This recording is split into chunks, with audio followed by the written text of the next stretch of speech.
आप सभी भक्त जनों को जय श्री माता रानी, जय महामाया।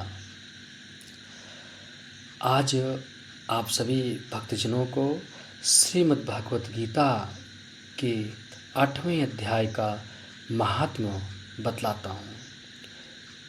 श्रद्धा पूर्वक प्रेम पूर्वक सुनिए। भगवान शिव कहते हैं,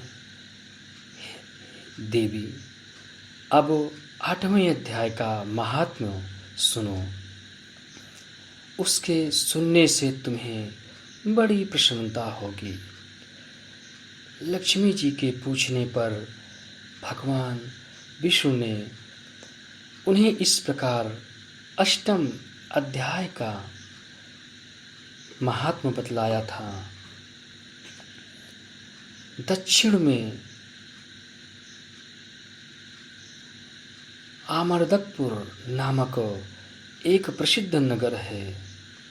वहाँ भाव शर्मा नामक एक ब्राह्मण रहता था, जिसने वेश्या को पत्नी बनाकर रखा था। वह मांस खाता, मदिरा पीता, श्रेष्ठ पुरुषों का धन चुराता, पराई स्त्रियों से व्यभिचार करता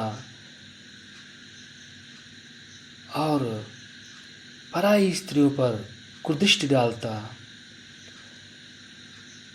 शिकार खेलने में दिलचस्पी रखता था। वह बड़े भयानक स्वभाव का था और मन में बड़े बड़े हौसले रखता था। एक दिन मदिरा पीने वालों का समाज जुटा था। उसमें भाव शर्मा ने भरपेट ताड़ी पी, खूब गले तक उसे चढ़ाया।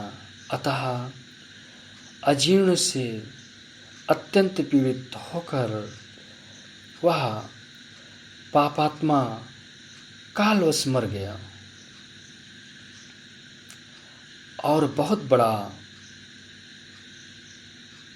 ताड़ का वृक्ष हुआ। उसकी घनी और ठंडी छाया का आश्रय लेकर ब्रह्म राक्षस भाव को प्राप्त हुए। कोई पति पत्नी वहाँ रहा करते थे। उनके पूर्व जन्म की घटना इस प्रकार है। एक कुशिबल नामक ब्राह्मण था, जो वेदांग के तत्वों का ज्ञाता, संपूर्ण शास्त्रों के अर्थ का विशेषज्ञ और सदाचारी था। उसकी स्त्री का नाम कुमति था। वह बड़े खोटे विचार की थी।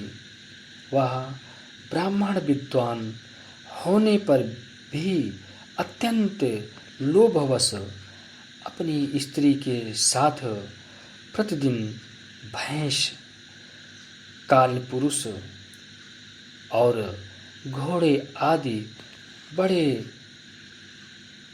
दानों को ग्रहण किया करता था, परंतु दूसरे ब्राह्मणों को दान में मिली हुई कौड़ी भी नहीं देता था। वे ही दोनों पति पत्नी कालवश मृत्यु को प्राप्त होकर ब्रह्म राक्षस हुए। वे भूख और प्यास से पीड़ित होकर इस पृथ्वी पर घूमते हुए उसी ताड़ वृक्ष के पास आए और उसके मूल भाग में विश्राम करने लगे।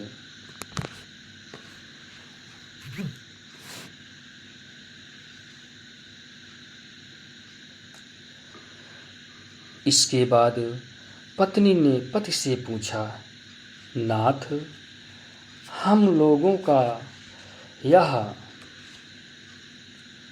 महान दुख कैसे दूर होगा तथा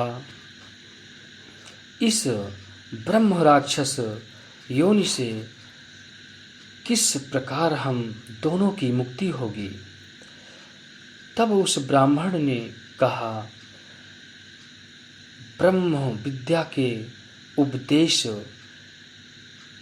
अध्यात्म तत्व के विचार और कर्म विधि के ज्ञान के बिना किस प्रकार संकट से छुटकारा मिल सकता है। यह सुनकर पत्नी ने पूछा कि तद्ब्रह्म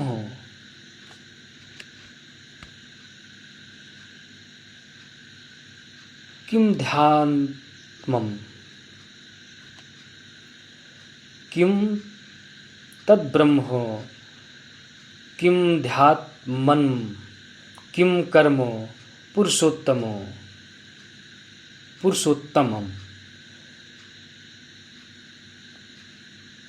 अर्थात वह ब्राह्मण क्या है, अध्यात्म क्या है और कर्म कौन सा है। उसकी पत्नी के इतना कहते ही जो आचार्य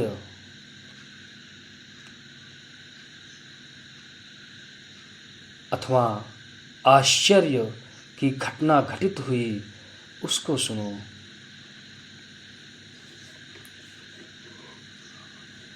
उपर्युक्त वाक्य गीता के 8वें अध्याय का आधा श्लोक था। उसके श्रवण से वह वृक्ष उसी समय ताड़ के रूप को त्याग कर भाव शर्मा नामक ब्राह्मण हो गया। तत्काल ज्ञान होने से विशुद्ध चित्त होकर वह पाप के चोले से मुक्त हो गया तथा उस आधे श्लोक के ही महात्म से वे पति पत्नी भी मुक्त हो गए। उनके मुख से दैवत की 8वें अध्याय का आधा श्लोक निकल पड़ा था। किम तद्ब्रह्म किम ध्यात्मं किम कर्म पुरुषोत्तम। इस 8वें अध्यात्म का जो अध्याय का श्लोक है, इसको पढ़ते ही, आधे ही श्लोक को पढ़ते ही वो दोनों उस प्रेत योनि से मुक्ति पा गए। तदंतर आकाश से एक दिव्य विमान आया और वे दोनों पति पत्नी उस विमान पर आरूढ़ होकर स्वर्गलोक को चले गए। वहाँ का यह सारा वृत्तांत अत्यंत आश्चर्यजनक था।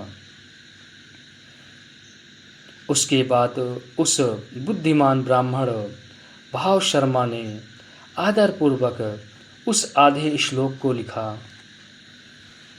और देव जनार्दन की आराधना करने की इच्छा से वह मुक्तिदायिनी काशीपुरी में चला गया। वहाँ उस उदार बुद्धि वाले ब्राह्मण ने भारी तपस्या आरंभ की। उसी समय क्षीर सागर की कन्या भगवती लक्ष्मी ने हाथ जोड़कर देवताओं के भी देवता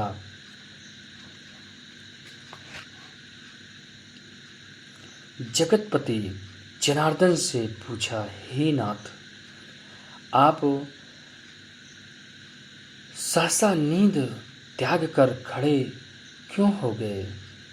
श्री भगवान बोले, देवी, काशीपुरी में भागीरथी के तट पर बुद्धिमान ब्राह्मण भाव शर्मा मेरे शक्ति रस से परिपूर्ण होकर अत्यंत कठोर तपस्या कर रहा है। वह अपनी इंद्रियों को वश में करके गीता के 8वें अध्याय के आधे श्लोक का जप करता है। मैं उसकी तपस्या से बहुत संतुष्ट हूँ। बहुत देर से उसकी तपस्या के अनुरूप फल का विचार कर रहा था। प्रिय, इस समय वह फल देने को मैं उत्कंठित हूँ।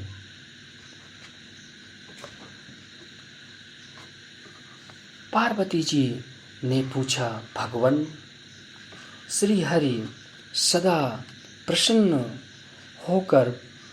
होने पर भी जिसके लिए चिंतित हो उठे थे, उस भगवत भक्त भाव शर्मा ने कौन सा फल प्राप्त किया?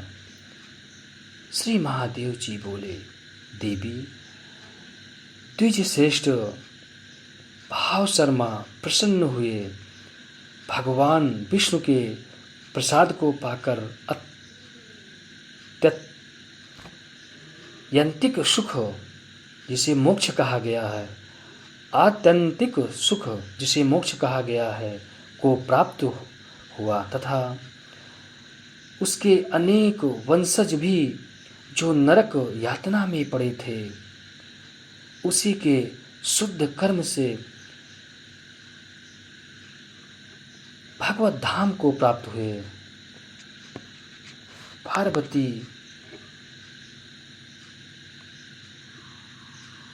यह 8वें अध्याय का महात्म्य थोड़े में ही तुम्हें बतलाया है। इस पर सदा विचार करते रहना चाहिए। ओम इति। आप सभी भक्तगण जो भी मेरे चैनल महामाया योगा दरबार को सब्सक्राइब ना किए हों, आप लोग सब्सक्राइब करें, ज़्यादा से ज़्यादा वीडियो शेयर करें, लाइक करें और ज़्यादा से ज़्यादा जितना भी हो सके सत्कर्म करते रहिए। जय माता दी, जय महामाया।